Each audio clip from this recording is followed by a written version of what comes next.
नमस्कार, स्वागत है आप सभी का आयुष्मान भव में। मैं हूं प्रीति सिंह। आयुष्मान भव में आज हम बात करेंगे ओरल एंड मैक्सिलोफेशियल सर्जरी की। अगर किसी का दांत टूट गया है और वो उसे इम्प्लांट कराना चाहता है तो आमतौर पर डेंटिस्ट के पास हम देखते हैं ऐसे व्यक्ति रुक करता है। अगर किसी का होंठ फट गया है तो वो किसी प्लास्टिक सर्जन को तलाशेगा। इसी तरह अगर जबड़ा खराब हो जाए या चेहरे पर कोई विकृति आ जाए तो शायद पेशेंट प्लास्टिक सर्जन का ही दरवाजा खटखटाएगा। लेकिन क्या आपको पता है कि इन सभी समस्याओं के लिए ओरल एंड मैक्सिलोफेशियल सर्जन भी आपके लिए मददगार साबित हो सकते हैं। ओरल एंड मैक्सिलोफेशियल सर्जरी के बारे में बात करने के लिए हमारे साथ एक बेहद खास मेहमान स्टूडियो में मौजूद हैं जो इससे जुड़े तमाम सवालों का जवाब देंगे। हमारे साथ है डॉक्टर अजय रॉय चौधरी। बहुत बहुत स्वागत है डॉक्टर चौधरी आपका हमारे स्टूडियो में। तो आप डॉक्टर चौधरी से ओरल एंड मैक्सिलोफेशियल सर्जरी को लेकर कोई भी सवाल करना चाहते हैं, आपके मन में कोई भी प्रश्न इसे लेकर उठ रहा है तो आप जरूर हमारे कार्यक्रम में जुड़िए। क्यों आप हमें कॉल कीजिए क्योंकि हमारे जो नंबर है वो लगातार टीवी स्क्रीन पर फ्लैश हो रहे हैं। आप चाहें तो जीमेल के जरिए भी अपने सवाल पूछ सकते हैं। इसके अलावा यूट्यूब लाइव के कमेंट सेक्शन में भी आप चाहें तो सवाल लिखकर हमें भेज सकते हैं। हमें से कई लोग जिसे हम विजडम टूथ कहते हैं या अकल दाढ़ कहते हैं, इसे लेकर भी परेशान रहते हैं। कई लोग टूटे जबड़े, ट्यूमर या फिर जबड़ा ना खुलने, इसके अलावा तालू में छेद या रसौली की वजह से परेशानी या फिर कैंसर की वजह से मुंह के विकार से परेशान होते हैं। और ऐसे ही लोगों की मदद के लिए अब चिकित्सा क्षेत्र चमत्कार से कम साबित नहीं हो रहा है।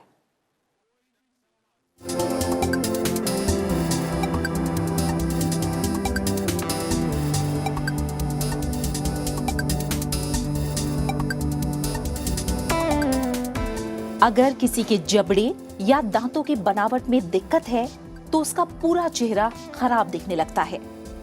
दुर्घटना में खराब जबड़े, जन्मजात चेहरे की विकृति, मुंह के अंदर सफेद दाग, चेहरे की नस में दर्द, ओरल कैंसर से विकृत हुए जबड़े जैसी समस्याओं के इलाज के लिए आज चिकित्सा क्षेत्र नया मुकाम हासिल कर चुका है। गले, मुंह, चेहरे की संरचना में आने वाली किसी भी परेशानी को ठीक करने के लिए की जाने वाली सर्जरी को OMS यानी ओरल एंड मैक्सिलोफेशियल सर्जरी कहते हैं। इस सर्जरी की मदद से क्लेफ्ट पैलेट, जबड़ों या फिर होठों के किसी भी विकार का सुधार किया जा सकता है। इस सर्जरी में कोमल और कठोर टिश्यूज को ऑपरेट करके चेहरे या गले के रूप में बदलाव किया जाता है। अगर अक्ल दाढ़, जिसे विजडम टूथ कहा जाता है, वो बाहर नहीं आ पाया है तो ये संभव है कि इसे बाहर निकलवाने के लिए सर्जरी करवानी पड़े। अगर ये सर्जरी नहीं करवाई जाती तो हो सकता है कि खाना खाने तक भी परेशानी हो। खाना सही ढंग से चबाने के लिए जरूरी है कि सभी दांत सही पोजीशन में हो। जब बच्चा गर्भ में विकसित होता है तब चेहरे की त्वचा का दायां और बायां भाग जुड़कर मुंह के ऊपर पैलेट का निर्माण करता है। अगर ये पैलेट सही ढंग से नहीं बनता तो छेद हो जाता है। इस छेद को भरने के लिए सर्जरी करनी पड़ती है। इस सर्जरी को ही क्लेफ्ट पैलेट रिपेयर सर्जरी कहते हैं। इन सभी परिस्थितियों में अक्सर चेहरे पर निशान पड़ जाते हैं। ये निशान आसानी से नहीं जा पाते। अगर स्थिति बहुत ज्यादा गंभीर हो तो ओरल और मैक्सिलोफेशियल सर्जरी का सहारा लेना पड़ता है। अगर उन स्थितियों की बात करें जिसमें मैक्सिलोफेशियल सर्जरी हो सकती है तो उनमें चेहरे की ऐसी सर्जरी जिसमें छोटे वैस्कुलर टिश्यूज की संरचना की जाती है वो इस सर्जरी के अंतर्गत आ सकता है। अगर चेहरे में असमानता है तो चेहरे को समान दिखाने के लिए भी सर्जरी करवाई जा सकती है। किसी तरह की गांठ या कैंसर के इलाज के लिए भी ये सर्जरी करवाई जा सकती है।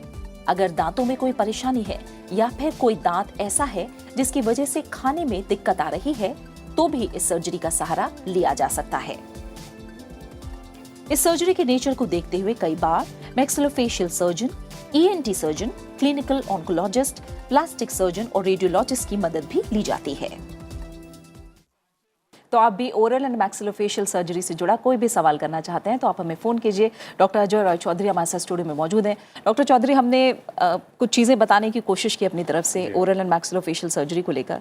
अगर आप और आम भाषा में हमें समझाएं कि ये सर्जरी आखिर है क्या? मुंह के अंदर की सर्जरी, मुंह के अंदर गाल, चेहरा, चेहरे की हड्डियां और जोड़, इन सभी की डिजीज़ेस का डायग्नोसिस और ट्रीटमेंट जो कि सर्जरी के द्वारा पॉसिबल है। कई बार डेवलपमेंटल डिफॉर्मिटीज़ जैसे कि जन्मजात जो विकृतियां हो जाती हैं जैसे क्लेफ्ट पैलेट या क्लेफ्ट लिप एटसेट्रा, उनका भी इलाज मैक्सिलोफेशियल सर्जरी द्वारा किया जाता है। यदि सबसे सबसे छोटे से शुरू करें तो जैसे अकल दाढ़ जो नहीं आती है उसका भी इलाज मैक्सिलोफेशियल सर्जरी से, या कोई बड़ी गांठ हो गई है, या फिर जॉइंट में कोई प्रॉब्लम है, या चेहरे की हड्डियां टूट गई हैं, या चेहरे की असमानता है, ये सब का इलाज मैक्सिलोफेशियल सर्जरी द्वारा संभव है। ठीक है। और जिस तरह से आपने बताया है, क्या कुछ ऐसी डिजीजेस भी हैं? आप कह रहे हैं जन्मजात विकृति हो सकती है किसी के चेहरे पे, क्लेफ्ट पैलेट हो सकता है या विजडम टूथ, क्या और ऐसी भी कोई डिजीजेस हैं जो इसके अंतर्गत आती हों? हाँ, देखिए डिजीजेस तो सारी हड्डियों में कई रसौलियाँ हो जाती हैं, कई गांठ बन जाती हैं जो कि बेनाइन भी हो सकती हैं, कैंसरस भी हो सकती हैं। मुंह के अंदर छाले होते हैं, उनके जो अगेन नॉन कैंसरस और कैंसरस भी हो सकते हैं।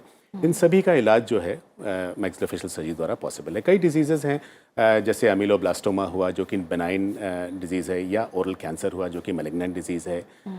सिस्ट हैं, बहुत सारी सिस्ट होती हैं, अलग अलग किस्म की सिस्ट होती हैं, कुछ डेवलपमेंटल होती हैं, कुछ बाद में बनती हैं। तो ये सब सारी डिजीजेस का इलाज पॉसिबल है इसमें। ठीक है। और आप कह रहे थे सबसे छोटे पार्ट से शुरू करते हैं, अकल दाढ़, जी हाँ। इसे विजडम टूथ कहते हैं।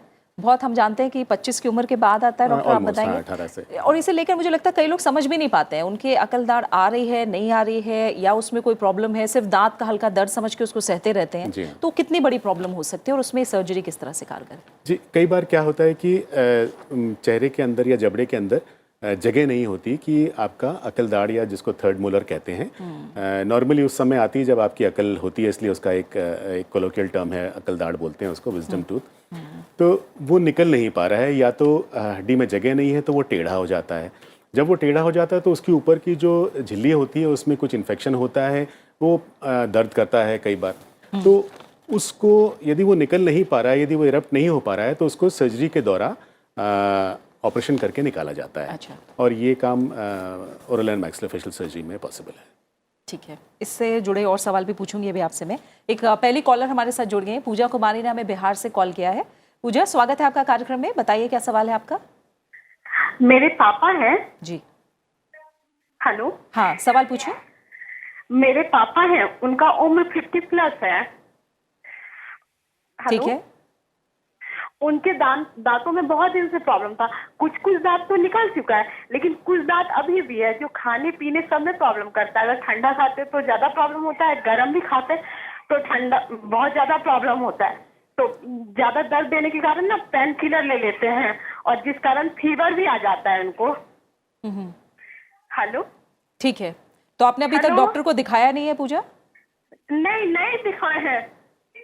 ठीक है, नहीं दिखाए हैं। डॉक्टर तो चौधरी क्या करें डॉक्टर? ठीक है, डॉक्टर चौधरी आपको सुझाव देंगे, आप सुनिए जी।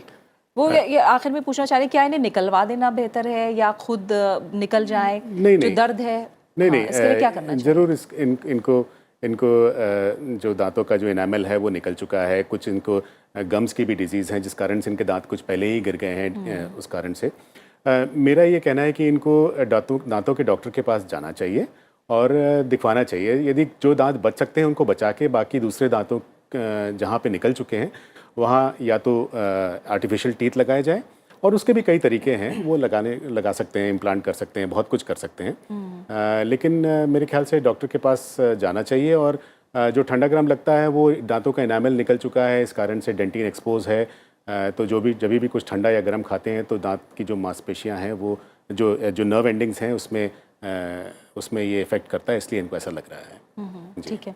और डॉक्टर, क्योंकि उम्र से जुड़ा ये मामला है, जी हाँ, तो ये किसी अच्छे डेंटिस्ट के पास जाकर दिखा सकते हैं? जी हाँ, बिल्कुल ज़रूर जाना चाहिए अच्छे डेंटिस्ट के पास जाके, क्योंकि कई बार क्या होता है कि दांत अपने आप हिलने लगते हैं और ऐसा लगता है कि दांत ऐसे ही हिल रहे हैं, लेकिन ऐसा तो नहीं कि कहीं नीचे कोई रसौली या कोई सिस्ट या कोई ट्यूमर कुछ बन रहा है। अच्छा। तो इसकी जांच बहुत ज़रूरी है, दिखाना चाहिए जाके। ठीक है। और जो विजडम टूथ को लेकर आप बात बता रहे थे कि उसको निकाला जाता है, जी, क्या ऐसी भी परिस्थितियाँ आती हैं कि उसको पूरा हटाना ही पड़े? क्या इस तरह की भी दिक्कत हो सकती है? हाँ, मैं निकालने का शब्द मेरा ये कहना था कि उसे हम एक्सट्रैक्ट कर लेते हैं। अच्छा। उसे हम हड्डी से बाहर एक्सट्रैक्ट करके उसको we just do away with that, या।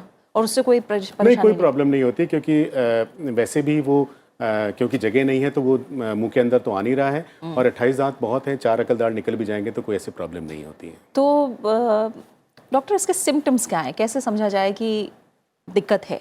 जी हाँ, क्या होता है कि करीब 16, 17, 18 साल की उम्र के आसपास ऐसा लगता है कि कुछ दर्द हो रहा है, सूजन आ जाती है, कभी कभी इन्फेक्शन हो जाता है, कभी कभी इतना ज़्यादा इन्फेक्शन हो जाता है कि पस वगैरह पड़ जाती है।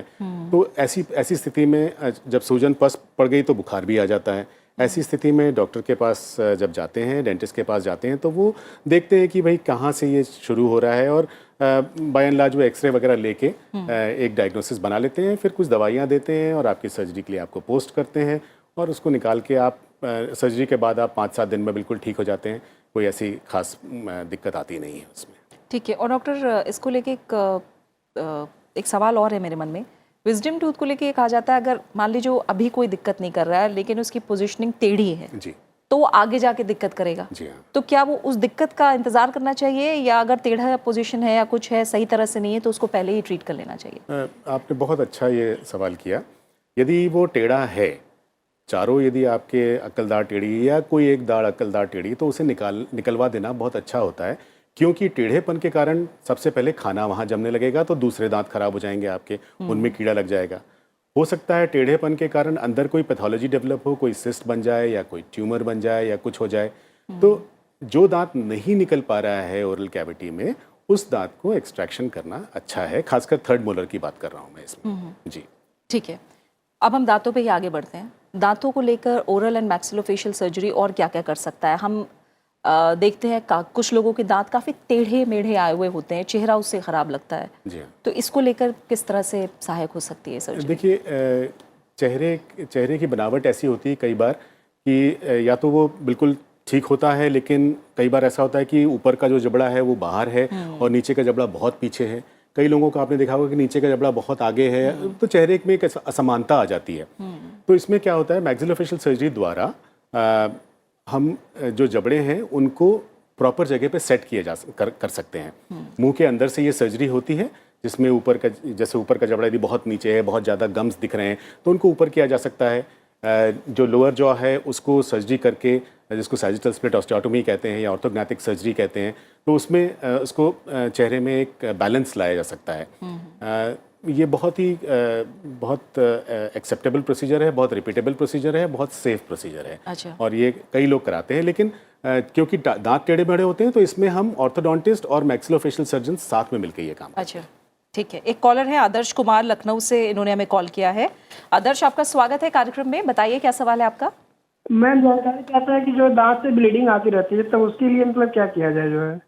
अच्छा, ब्लीडिंग को लेकर सर्जरी कुछ मदद करेगी या हाँ, देखिए, नॉर्मली गम्स के जो स्पेशलिस्ट होते हैं वो अलग होते हैं, लेकिन गम्स में ब्लीडिंग होने का एक मुख्य ये कारण है कि आपने दांतों की सफाई ठीक से नहीं की है और वहाँ पे प्लाक या कैलकुलस या वहाँ जमा हो गया है, तो जिस कारण से आपके गम्स में ब्लीडिंग हो रही है। इसमें आपको डेंटिस्ट के पास जाना चाहिए और दांतों की स्केलिंग पॉलिशिंग जो है वो कराएंगे, तो इनसे आपको आराम मिलेगा। जब स्केलिंग पॉलिशिंग हो जाएगी उसके बाद यदि कोई मसूड़ों की सर्जरी होगी तो वो भी डेंटिस्ट या पेरियोडोंटिस्ट इसका सर्जरी कर सकते हैं। ठीक है। और डॉक्टर, जब बाकी अगर इम्प्लांट्स की बात करें, एक तो मोलर हमने बात की, थर्ड मोलर जी, बाकी दांतों के इम्प्लांट्स की बात करें अगर जी, तो उससे लेकर कैसे ट्रीटमेंट होता है, क्या किया जाता है? और सबसे बड़ी बात है, लोगों को डर होता है दर्द का, कि दर्द कितना होगा, तो उससे लेकर अब कितना आगे बढ़ा जा चुका है? दांतों में जैसे कहीं दांत मिसिंग है, आपने निकलवा लिया है, दांत निकल चुका है, आपका दांत नहीं है वहाँ डॉक्टर, पर। मैं आपको रोकना चाहूँगी, कॉलर और है, पहले हम उनका कॉल ले लेते हैं। राजन कुमार शर्मा ने हमें उत्तर प्रदेश से कॉल किया है। राजन जी, शुक्रिया हमें कॉल करने के लिए, पूछिए सवाल। हेलो जी, सवाल पूछिए राजन। मैम, ये मेरा जो है दांत है एक राइट साइड में, ठीक है, उस दांत के अंदर एक दांत और निकला हुआ है। हाँ, वो दांत जो है काफी बहुत ज्यादा दर्द कर रहा था, तो मैंने मेडिसिन वगैरह खाया, डॉक्टर को दिखाया, वो जो है डॉक्टर उसके बाद जो है दवा दिए, वो दवा कुछ ज्यादा काम नहीं कर पा रहा है, तो मेरा चेहरा पूरा एकदम सूजन हो गया है। अच्छा। मसूड़ा पूरा एकदम सूज गया है। ठीक है, ठीक है। डॉक्टर चौधरी, आप इन्हें एक तो दर्द कह रहे हैं और ऊपर दांत के ऊपर दांत है, तो जी हाँ। उसका कैसे ट्रीटमेंट होगा? क्या हुआ है कि इनके दांत एक सीधे लाइन में नहीं है, जहाँ तक जैसे इन्होंने बताया कि एक दांत के साइड में एक और दांत है, तो उसमें क्या हुआ होगा कि बहुत दिनों से खाना वगैरह जम रहा होगा, वो दांत खराब हो गया होगा और उस कारण से एक आध दांत में कोई इन्फेक्शन हुआ है, वह इन्फेक्शन अब नीचे ट्रैवल करके इनके इनके इनके जबड़े में आ गया होगा या फिर इनके जैसे बता रहे हैं गम्स में सूजन आ गई है, उसमें आ गया है। तो इस स्थिति में इनको दवाई तो ये ले रहे हैं, लेकिन इस स्थिति में इनको हो सकता है कि ये दांत निकलवाना पड़े या कुछ छोटी सी एक सर्जरी करानी पड़े। तो अपने डेंटिस्ट के पास जाएं और उनको दिखाएं। मैक्सिलोफेशियल सर्जन के पास जा सकते हैं यदि इनके शहर में वहाँ पर मैक्सिलोफेशियल सर्जन है तो, और उसका ये एक्सरे लेंगे, एक्सरे लेके देखेंगे कि क्या प्रॉब्लम है और मोस्टली एक छोटी सी सर्जरी करनी पड़ेगी। अच्छा, ठीक है। अब बताइए डॉक्टर, डेंटल इम्प्लांट्स के बारे में क्या है ये और किस तरह से ये सर्जरी? देखिए, डेंटल इम्प्लांट्स क्या है कि टाइटेनियम से बना हुआ एक फिक्सचर होता है जो कि हड्डी के अंदर डाल दिया जाता है। अब टूथ यदि आप दांत की बनावट देखेंगे तो उसमें एक रूट होता है या जड़ जिसको कहते हैं, वो जड़ हड्डी के अंदर होती है और क्राउन पार्ट मुंह के हड्डी के बाहर होता है। तो जो जड़ का जो एनालॉग जड़ जैसी एक चीज़ समझिए टाइटेनियम में बना के उसे हम हड्डी के अंदर डाल देते हैं और 3 महीने में उसके आसपास सारी हड्डी बन जाती है उस टाइटेनियम फिक्सचर के आसपास। अब टाइटेनियम फिक्सचर ऊपर से हॉलो होता है, तो उसको खोल के उसमें ऊपर क्राउन लगा दिया जाता है। अच्छा। इसमें दर्द होने का कोई चांस नहीं है क्योंकि एनेस्थीसिया टेक्निक्स इतनी अच्छी हैं आजकल कि सुन करके ये काम हो जाता है। डॉक्टर, आप बता रहे जो इम्प्लांट के लिए लगाया जाता है उसमें हड्डी आ जाती है? हाँ, जैसे इम्प्लांट लगाया हमने जी। हड्डी के अंदर इम्प्लांट जब लगा देते हैं तो बॉडी, क्योंकि टाइटेनियम बायोकम्पैटिबल मटेरियल है, तो बॉडी उसके आसपास हड्डी बनाना शुरू कर देती है और वो एकदम फिक्स हो जाता है हड्डी के अंदर। अब क्योंकि ये हॉलो है ऊपर से, उसका एक छोटा सा स्क्रू या कैप निकालते हैं और उसके ऊपर दांत, जैसे क्राउन जो होता है, दांत जो आपको दिखता है मुझे यार आपको दिख रहा है जो मुंह के बाहर क्राउन बोलते हैं उसको, तो उस क्राउन को वहाँ पर बना के लगा दिया जाता है। क्राउन बहुत सी मटेरियल्स हैं, लेकिन बिल्कुल जैसे दांतों का कलर है या उसका ट्रांसलूसेंसी या ह्यू जो होता है उसके जैसे ही दांत बन जाता है और इम्प्लांट हो जाता है वहाँ पर।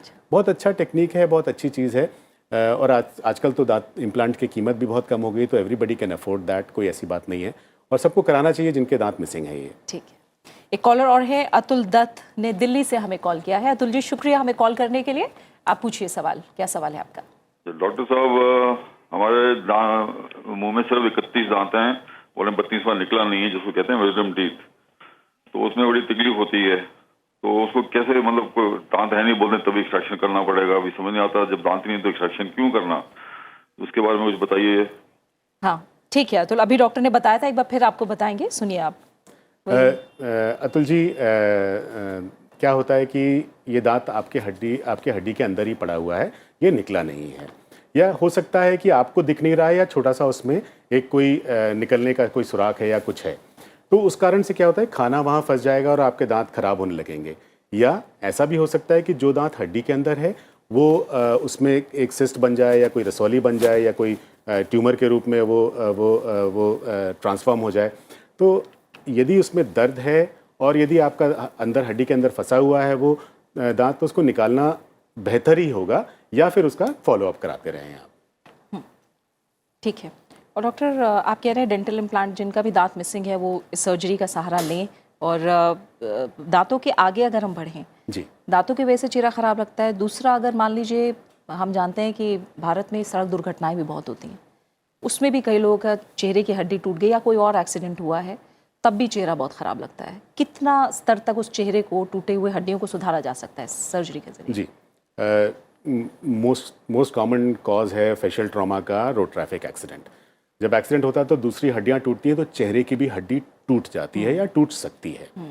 जब चेहरे की हड्डियां, चेहरे में लोअर जॉ, मैंडिबल, अपर जॉ, मैक्सिला, चीक बोन्स, आँखों के बास, ये जॉइंट की हड्डियाँ, ये सारी हड्डियाँ टूट सकती हैं और इस कारण से आपकी बहुत ज़्यादा डिसेबिलिटी हो जाती है। जब यदि ये हड्डी टूटती है तो इसका इलाज करना चाहिए, और जो आपकी प्री इंजरी स्टेटस थी हड्डियों की, जैसे जो हड्डी जहाँ पे थी वहाँ पर बिठा के उसमें आजकल तो प्लेट्स और स्क्रूज लगा देते हैं और उससे ट्रीटमेंट पॉसिबल है। और ये कई बार ऐसा होता है कि ये क्लोज्ड इंजरीज होती हैं, दिखती नहीं है बाहर से लेकिन अंदर से टूटा हुआ है। तो यदि आपको कोई भी ट्रॉमा हुआ है, कोई भी आपकी एक्सीडेंट हुआ है या आपकी कहीं आपस में लड़ाई होकर कुछ आपके चेहरे पे चोट लगी है, तो मैक्सिलोफेशियल सर्जन के पास जाके एक बार दिखवाना ज़रूरी होता है, क्योंकि हो सकता है कि अंदर हड्डी टूटी हो और इसका इलाज करना चाहिए। नहीं करेंगे तो आपकी डिसेबिलिटी ज़िंदगी भर रह जाती है, आप खाने पीने से वंचित रहेंगे, ठीक से खा नहीं पाएंगे, चेहरा टेढ़ा थोड़ा सा टेढ़ा लगेगा। तो ये सब हमेशा इसका ट्रीटमेंट करवाना चाहिए। ठीक है। और डॉक्टर एक मेरे को फिर से दांत से जुड़ा एक सवाल आया है, जो उम्र के साथ जिनके दांत चले गए हैं या जिन्हें पायरिया हुआ है उसकी वजह से सारे दांत चले गए हैं, क्या वो इम्प्लांट का सहारा ले सकते हैं? सबसे पहले तो मैं आपको ये बात बताऊंगा कि ये भ्रांति है कि उम्र के साथ दांत चले जाते हैं। अच्छा, ठीक है। दांत जीवन भर के लिए होते हैं, क्योंकि हम इनकी देखभाल नहीं करते हैं ठीक से, तो हमें मसूड़ों की तकलीफ होती है, और मसूड़ों की तकलीफ के कारण बोन लॉस होता है, उस कारण से दांत गिर जाते हैं। तो ये सब लोग अपने दिमाग से निकाल लें कि दांत उम्र के साथ जाने ही है। अच्छा। उम्र के साथ दांत नहीं जाने, दांत जीवन भर के लिए हैं, उनकी देखभाल करना हमारा काम है। अच्छा, रही बात दूसरी, जिनके दांत निकल चुके हैं या जिनके दांत गिर चुके हैं, चाहे पायरिया के कारण या किसी कारण, तो उसमें भी इम्प्लांट पॉसिबल है। कोई ऐसी बात नहीं है कि इम्प्लांट नहीं किया जा सकता, क्योंकि हड्डी तो है वहाँ पर। लेकिन यदि हड्डी कम है या हड्डी इम्प्लांट लगाने लायक नहीं है, तो मैक्सिलोफेशियल सर्जन उसमें बोन ग्राफ्टिंग वगैरह कुछ करके आपके या तो आपके बॉडी से बोन निकाल के डाल सकते हैं, या कोई कृत्रिम बोन भी अवेलेबल है मार्केट में, उसको लगा के उसमें इम्प्लांट किया जा सकता है। अच्छा, ठीक है। 2 कॉलर हैं, पहले हम सीमा सेन का कॉल लेंगे। इन्होंने इंदौर से हमें कॉल किया है। सीमा, शुक्रिया कॉल करने के लिए। बताइए क्या सवाल है, पूछिए। मैडम, मैंने 2 साल पहले दाढ़ निकलाई थी ऊपर की, तो आज तक उसका दर्द नहीं गया मैडम। मेरा बहुत पेन होता है, मैंने सब डॉक्टरों को दिखा दिया, लेकिन आराम ही नहीं लग रहा है। और कुछ पूछना चाहते हैं हम लोग? और जॉइंट पेन है। तो ये दर्द वहीं रहता है कि कहीं आसपास, कहीं ऊपर भी जाता है, सर पे जाता है, या नहीं, सर वर पे नहीं आता, तालू में भी होता है और वहीं पे रहता है। जॉइंट पेन भी है और चेहरे पे जैसे गुठलियां हो रही है। नहीं, जॉइंट पेन भी है आपको, क्या कह रहे हैं?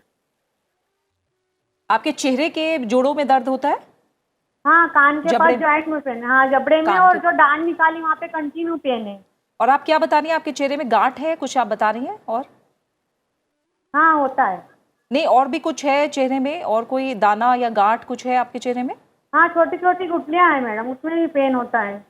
अच्छा, 2 सालों का इलाज करवाते 2 साल से इलाज करवा। हाँ, क्या हुआ है कि हो सकता है कि इनका दांत कुछ खराब होगा, या इन्होंने निकलवाया होगा, या पहले से दर्द होगा, ऐसे कहना बहुत मुश्किल है।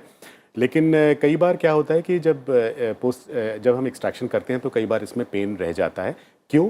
क्योंकि हो सकता है कि ये दांत की बीमारी ना हो कि नस की बीमारी हो। अच्छा। जिसे हम ट्राइजेमिनल न्यूरैल्जिया भी कहते हैं। तो लेकिन ट्राइजेमिनल न्यूरैल्जिया में क्या होता है कि दर्द कहीं सर पे जाता है या कहीं दूसरी जगह जाता है। इन्होंने ये कहा कि इनके जॉइंट में भी पेन है, तो टेम्पोरोमैंडिबुलर जॉइंट डिस्फंक्शन एक सिंड्रोम होता है, हो सकता है उस कारण से पेन हो रहा हो। मेरा ये इनको मशवरा है कि ये जाके मैक्सिलोफेशियल सर्जन को दिखाएं, और वो इसकी पूरी जांच पड़ताल करेंगे और देखेंगे कि क्या है। यदि ये न्यूरैल्जिक पेन है या नर्व का पेन है, तो उसकी दवाइयाँ या उसके ट्रीटमेंट पॉसिबल है, जैसे कि कुछ इंजेक्शंस देते हैं या कुछ नसों का ऑपरेशन भी किया जाता है। तो ये दिखाना ज़रूरी है। ऐसा तो नहीं है कि कहीं जो दांत निकाला है उसके अंदर कुछ और एक पैथोलॉजी पड़ी हुई है जिसको हमने मिस कर लिया है। तो एक प्रॉपर चेकअप होना ज़रूरी है। ठीक है। एक कॉलर है, संदीप ने हमें दिल्ली से कॉल किया है। संदीप, स्वागत है कार्यक्रम में, आप सवाल पूछ सकते हैं। मैडम जी नमस्ते। सर आपको भी नमस्ते। नमस्ते सर, मेरे दांत पीले रहते हैं सर, इसका कोई इलाज नहीं है क्या हमेशा? बताइए डॉक्टर, ये साफ सफाई या फिर कुछ लोगों के दांत पीले ही रहते हैं, इसके पीछे भी कोई वजह है क्या? कभी कभी क्या होता है कि हो सकता है कि नॉर्मली ही दांत पीले हों, लेकिन कई बार ऐसा होता है कि कोई डिपॉजिट्स हैं उस कारण से पीलापन रहता है, या कुछ लोग कॉफ़ी चाय यदि ज़्यादा स्मोकिंग ये सब करेंगे तो उस कारण से भी दांत पीले होते हैं। तो दांत पीले होना कोई ख़राब बात नहीं है, लेकिन यदि कोई चीज़ है कि किसी कारण से हो रहे हैं, जैसे कुछ डिपॉजिट्स हैं, तो उसकी सफाई कराना ज़रूरी है। और यदि दांत इनको बहुत ज़्यादा ख़राब लगता है तो दांतों के ऊपर वेनियर वगैरह लग जाता है, ये डेंटिस्ट के पास जाएं और इसका इलाज करा सकते हैं। अच्छा, ठीक है। और आप फेशियल फ्रैक्चर्स को लेकर डॉक्टर बता रहे थे, बताइए उसमें आगे। फेशियल फ्रैक्चर्स का ट्रीटमेंट जो है बहुत ज़रूरी भी है, क्योंकि यदि फेशियल फ्रैक्चर्स को ठीक से ना ट्रीट किया जाए तो हमेशा के लिए डिसेबिलिटी रह जाती है। बहुत सी चीज़ें हैं, जैसे बच्चों में यदि फेशियल फ्रैक्चर हो जाए, दिखता नहीं है, क्लोज्ड इंजरी है, जॉइंट में चोट लगी है, जॉइंट काम करना धीरे धीरे बंद कर देता है। ऐसे मरीज़ जो हैं मुंह नहीं खोल पाते हैं, चबा नहीं पाते हैं, सिर्फ लिक्विड डाइट में रहते हैं, उनके जबड़े का जो ग्रोथ है वो रुक जाता है। तो बड़ी बड़ी तकलीफदायक सिचुएशन हो जाती है ये। तो जिस स्थिति को हम टीएम जॉइंट एंकिलोसिस भी कहते हैं, तो ये सब चीज़ें जो है ट्रॉमा से ही शुरू होती हैं और धीरे धीरे जाके एक बड़ी बीमारी का या बड़ी प्रॉब्लम का एक जन्म ले लेती है ये। और इनका फिर इलाज थोड़ा सा डिफ़िकल्ट होता है, लेकिन होता है और मैक्सिलोफेशियल सर्जन्स के पास पॉसिबल है ये। और डॉक्टर, क्योंकि बच्चों में आप बता रहे हैं, तो बच्चों में अगर ये सर्जरी कराई जाए तो फिर आगे के विकास को लेकर चेहरे के स्ट्रक्चर में कोई बदलाव तो नहीं होता है, बल्कि मतलब कैसे होता है ये आगे? जैसे फ्रैक्चर की सर्जरी हाँ। कराई जाए।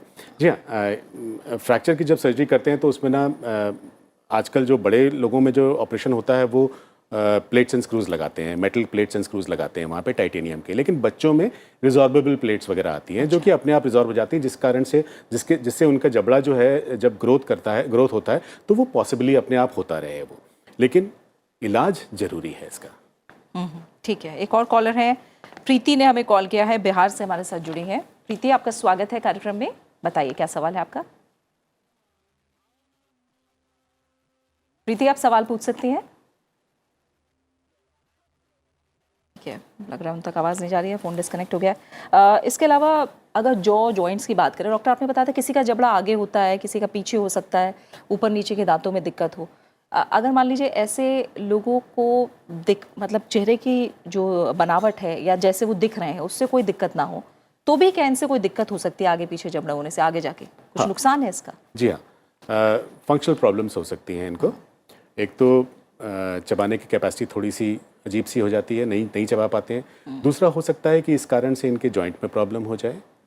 तो एक प्रॉपर बैलेंस, फेशियल बैलेंस बहुत ज़रूरी है इस ट्रीटमेंट का, इसका ज़रूरी है, क्योंकि नहीं तो ये जो जबड़ा आगे होना या जबड़ा बहुत पीछे होना, कईयों का जिनका जबड़ा बहुत पीछे होता है उनको सांस लेने में भी तकलीफ होती है, रात को खराटे ज़्यादा आएंगे उनको, तो ऑब्स्ट्रक्टिव स्लीप एपनिया वगैरह भी हो सकता है इनको सब लोगों को एक प्रॉपर बैलेंस ऑफ फेस कराना ही चाहिए। उससे क्या होता है कि आपकी क्वालिटी ऑफ लाइफ भी बहुत अच्छे से ट्रेमेंडसली इंक्रीज हो जाती है। ठीक है, और एक और कॉलर हैं, हरियाणा से हमारे साथ जुड़े हैं, दिलबाग सिंह ने हमें कॉल किया है। दिलबाग सिंह जी, आपका स्वागत है कार्यक्रम में, बताइए क्या सवाल है। नमस्कार मैडम जी। जी नमस्कार, सवाल पूछिए दिलबाग जी। हाँ जी मैम,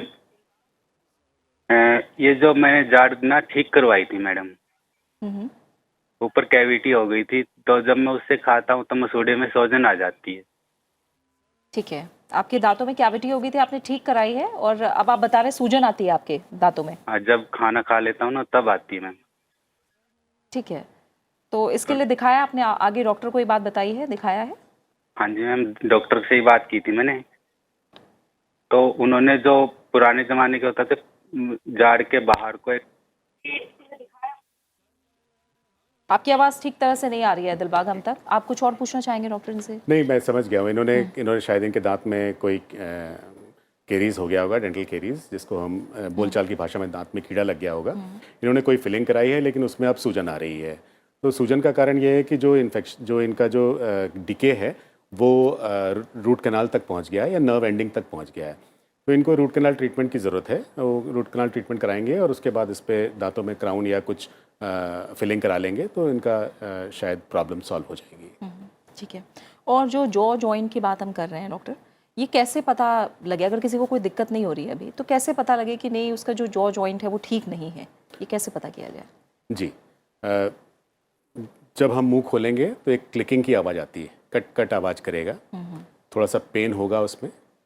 एक तो ये प्रॉब्लम है। दूसरा, कभी कभी जॉइंट्स में सूजन आने लगेगी, जैसे ऑस्टियोआर्थराइटिस या रूमेटॉइड आर्थराइटिस में जैसे होता है। तीसरा, मुंह खोलने में मुश्किल होगी, पूरा मुंह नहीं खोल पाएंगे। पहले जैसे 3 उंगली चली जाती थी मुंह के अंदर, तो अब शायद 2 ही जा रही हैं या 1 ही जा रही है। ये शुरुआत में ये प्रॉब्लम आती है। लेकिन ये सारी चीज़ें जो जॉइंट में जिसमें चोट नहीं लगी उसमें शायद ऐसा हो रहा है, लेकिन जिनमें चोट लगी उसमें धीरे धीरे जल्दी से मुंह बंद हो जाता है, 6 महीने 8 महीने 10 महीने में। ये तो जॉइंट के जब ये प्रॉब्लम आए तो आप मैक्सिलोफेशियल सर्जन के पास जाएंगे, वो आपके जॉइंट के वेरियस सीटी स्कैन या जो भी स्कैनिंग वगैरह करके देखेंगे, MRI करके देखेंगे कि जॉइंट में क्या प्रॉब्लम है, उसके हिसाब से उनका ट्रीटमेंट पॉसिबल करेंगे। ठीक है, एक कॉलर है जतिन अजमेरा ने मुंबई से हमें कॉल किया है। जतिन, शुक्रिया कॉल करने के लिए, सवाल पूछिए आप। हाँ सर, डॉक्टर साहब, हेलो। जी जी हाँ। जतिन, सवाल पूछिए। पापा मारो। जतिन, आपको टीवी की आवाज बिल्कुल कम करनी होगी। जॉइंट का टीवी प्रॉब्लम है और माउथ पूरा मेरा ओपन नहीं होता है, 25 mm ही होता है मिलीमीटर, तो मुझे खाने में भी दिक्कत होती है। हाँ हाँ हाँ।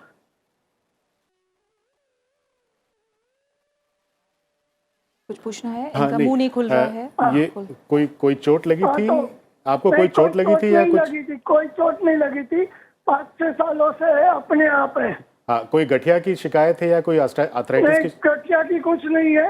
MRI किया था जी तो उसका कंक्लूजन बताता हूँ सर। जी। The above spectrum of imaging features are concerning for bilateral temporomandibular joint dysfunction, early orthopathy with possible stuck PM joint disc. ये कंक्लूजन है MRI का। हाँ हाँ, ठीक है। आपको जॉइंट की प्रॉब्लम है। इसमें क्या हुआ है कि आपका डिस्क जो है, जॉइंट के ऊपर एक डिस्क होती है, डिस्क आपकी हट गई है वहाँ से, और यहाँ पर आपको जॉइंट में ऑस्टियोआर्थराइटिस या इनिशियली शुरू हो चुका है, और धीरे धीरे ये आपका मुंह जो है वो सिर्फ जॉइंट जो है, ये जो टीएम जॉइंट जो होता है ये घूमता है और सामने भी जाता है। आपका सिर्फ जॉइंट घूम रहा है, तो आपको इलाज की सख्त ज़रूरत है। इसमें आप किसी मैक्सिलोफेशियल सर्जन के पास जाइए, और उसमें बहुत सारे इलाज पॉसिबल हैं, लेकिन जो आपके लिए टेलर्ड होगा उसी में वही इलाज आपका करेंगे। जी हाँ, इसमें जॉइंट की सफाई से लेकर जॉइंट की सर्जरी तक पॉसिबिलिटी है, जो कि आपको कराना चाहिए, जिससे आपका मुंह ज़्यादा खुलने लगेगा और आपकी तकलीफ़ का आपको प्रॉब्लम सॉल्व होगी आपकी। ठीक है, एक कॉलर है, हमें कॉल किया है मध्य प्रदेश से, प्रहलाद ने। आपका प्रकाश ने हमें कॉल किया है। प्रकाश, आपका भी स्वागत है कार्यक्रम में, सवाल पूछिए आप। प्रकाश, आप सवाल पूछ सकते हैं। ठीक है डॉक्टर, जैसे आपने जॉ जॉइंट्स को लेकर बताया, इसमें क्या ऐसे भी पेशेंट्स होते हैं जिनका जॉ बड़ा है? हाँ, ये भी क्या एक दिक्कत है? इसे भी ट्रीट किया जा सकता है? नहीं, जो जॉ बड़ा है तो वो दिखने में अच्छा नहीं लगता है। अच्छा। और दूसरा, क्योंकि जॉ बड़ा है तो वो ज़्यादा लोडिंग करता है आपके जॉइंट में भी, देखने में अच्छा नहीं लगता। और आजकल तो आप जानते हैं फेसबुक इंस्टाग्राम का ज़माना है, बिल्कुल, तो हर कोई अच्छा दिखना चाहता है। जी हाँ, और क्योंकि जॉ बड़ी है आपकी, तो आप और किसी तरीके से उसको ठीक नहीं कर सकते, आपको सर्जरी ही करनी पड़ेगी। और जब आप सर्जरी करेंगे तो आप सर्जरी ऐसे करेंगे कि आप मुंह के अंदर से वो सर्जरी करें, जिससे बाहर दाग ना आए। तो ये इसको ऑर्थोग्नाथिक सर्जरी कहते हैं, और बहुत ही सेफ एंड रेपुटेबल प्रोसीजर है ये, और इसको करवाना चाहिए। जिसने भी जो भी करवाना चाहते हैं, ये हो पॉसिबल है ये। ठीक है। और डॉक्टर, इसके अलावा जो क्लेफ्ट लिप या फिर पैलेट की समस्या, ये हम देखते हैं जन्मजात होती है। जी हाँ, इसके लिए अब हम देखें तो ट्रीटमेंट कितना आगे तक पहुंच चुका है, और क्या ट्रीटमेंट के बाद फिर पता लग पाता है कि ये सर्जरी हुई है, या पूरी तरह से सामान्य हो जाता है चेहरा? ट्रीटमेंट क्लेफ्ट लिप और क्लेफ्ट पैलेट का ट्रीटमेंट बहुत एडवांस स्टेज में है। बहुत अच्छी सर्जरीज पॉसिबल हैं, बहुत अच्छी सर्जरीज क्लेफ्ट लिप और क्लेफ्ट पैलेट की होती हैं। और कई बार मैं यदि आपको बोलूं कि मैक्सिमम समय तो ये समझ में ही नहीं आएगा कि इनकी कोई सर्जरी की है पहले। जी हाँ, लेकिन ठीक टाइम पे यदि करा लिया है आपने तो।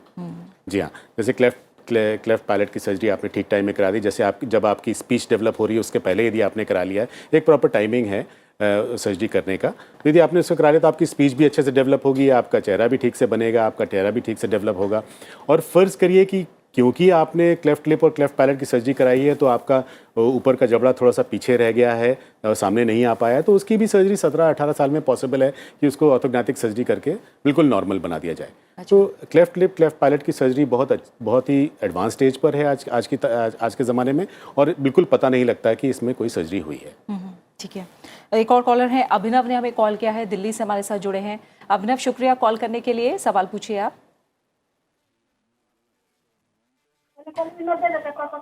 अभिनव, टीवी की आवाज़ बिल्कुल कम करके एक बार में सवाल पूछिए।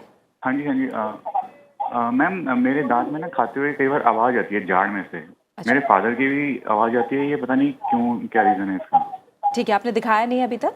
नहीं, खास दिखाया नहीं है, लेकिन जैसे हम कभी खाते हैं तो हमारे फैमिली में मेरे और मेरे फादर में से आवाज़ आती है, कटक कटक, कई बार कोई चीज़ आती है ना, तो जैसे मेरा जबड़ा थोड़ा पीछे की साइड है। अच्छा, ठीक है। हाँ, तो ये जैसे ये कह रहे हैं इनका जबड़ा छोटा है और पीछे की साइड है, यही मैं आपको बता रहा था कि यदि आप नहीं ट्रीटमेंट कराते हैं तो ये जॉइंट में ये लोडिंग करता है ज़्यादा, तो इनको यही प्रॉब्लम शुरू हो गई है, जिससे कि जैसे मैंने पहले बताया था कि एक डिस्क होती है और एक जॉइंट होता है, तो डिस्क पहले चली जाती है और फिर जॉइंट जाके उस पर मारता है। अच्छा। तो इस पर आवाज़ आती है, फिर जब वो बंद करते हैं तो फिर आवाज़ आती है। तो जब तक तो सिर्फ आवाज़ है या कोई प्रॉब्लम नहीं है तो ठीक है, लेकिन यदि पेन शुरू हो जाता है और मुंह खोलने की मुश्किल होने लगती है तो इसका इलाज कराना चाहिए, नहीं तो ये बाद में जाके बहुत ज़्यादा डेबिलिटेशन कर देगा और आपको ये भी हो सकता है कि जॉइंट रिप्लेसमेंट की भी नौबत आ जाए इसमें। और इसके अलावा क्या डेवलपमेंटल कुछ डिफॉर्मिटीज़ भी हैं डॉक्टर? और जैसा इन्होंने बताया इनके पिताजी को भी है और इन्हें भी है, तो क्या ये अनुवांशिक भी होता है इस तरह के? नहीं, अनुवांशिक तो नहीं होता ये।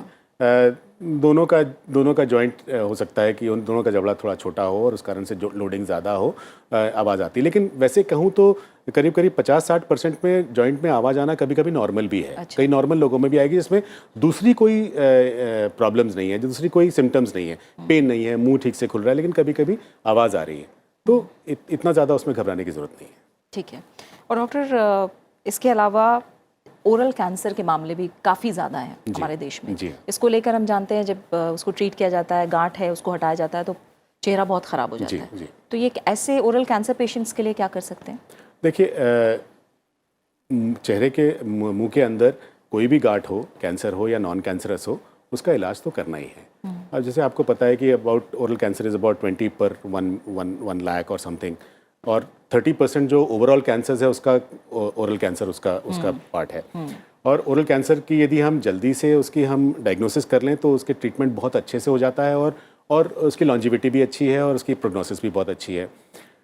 ओरल कैंसर्स का ट्रीटमेंट मैक्सिलोफेशियल सर्जन्स भी करते हैं, ENT भी करते हैं, सर्जिकल ऑन्कोलॉजी भी करते हैं, जनरल सर्जन भी करते हैं, सब लोग करते हैं। अच्छा। जी हाँ, तो ट्रीटमेंट वही है, सर्जरी, रेडियोथेरेपी, रिहैबिलिटेशन।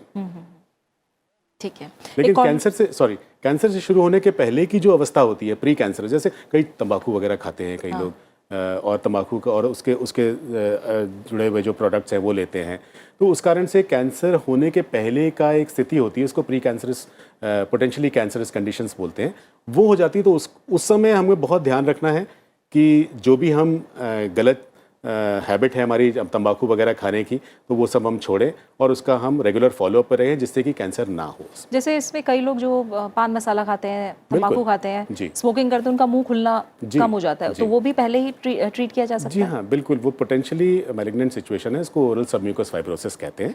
क्या होता है, तंबाकू के सेवन से या गुटखे के सेवन से क्या होता है कि जो फाइब्रोलास्टिक चेंजेस आने लगते हैं हमारे गाल की झिल्ली में, तो टाइट होने लगता है, मुंह खुलना बंद हो जाता है, मुंह में जलन रहती है, कुछ भी हम खाते हैं जलन होती है उसमें। ओरल सबम्यूकस फाइब्रोसिस की ये निशानी है, सफ़ेद हो जाता है। वे नॉर्मली आप अमूमन देखिए मुंह के अंदर तो आपको रेडिश या पिंकिश दिखेगा गाल वगैरह, लेकिन ये सफ़ेद सा हो जाता है, ब्लैंचिंग बोलते हैं इसको। तो ऐसी स्थिति में क्या होता है कि हम मुंह के अंदर जांच भी नहीं कर पा रहे हैं, क्योंकि मुंह तो खुल नहीं रहा है और कैंसर कहाँ पैदा हो रहा है हमें ये दिख नहीं रहा है। तो एक बार उसको अच्छे से जांच के उसका ऑपरेशन करके मुंह खुला जाता है उस मरीज़ का। दुनिया बहुत सारे ऑपरेशंस हैं, बकल फैट का इस्तेमाल करते हैं या नेज़ोलेबियल फ्लैप का इस्तेमाल करते हैं, तो उससे मुंह खोल के और उस पेशेंट को हम ये काउंसिल करते हैं कि आप अपना गुटखा और तंबाकू ये सब बंद करिए, फॉलोअप में रहिए, क्योंकि आज आपको कैंसर नहीं है, लेकिन हम कह नहीं सकते कि कुछ दिनों बाद आपको कैंसर होगा या ना होगा। यदि आपने बंद नहीं किया तो होने की संभावना ज़्यादा बढ़ जाती है। बिल्कुल ठीक है। 2 कॉलर हैं, राहुल ने हमें बिहार से कॉल किया है और मोहम्मद इमरान भी हमारे साथ जुड़े हैं। पहले राहुल, आप अपना सवाल पूछिए।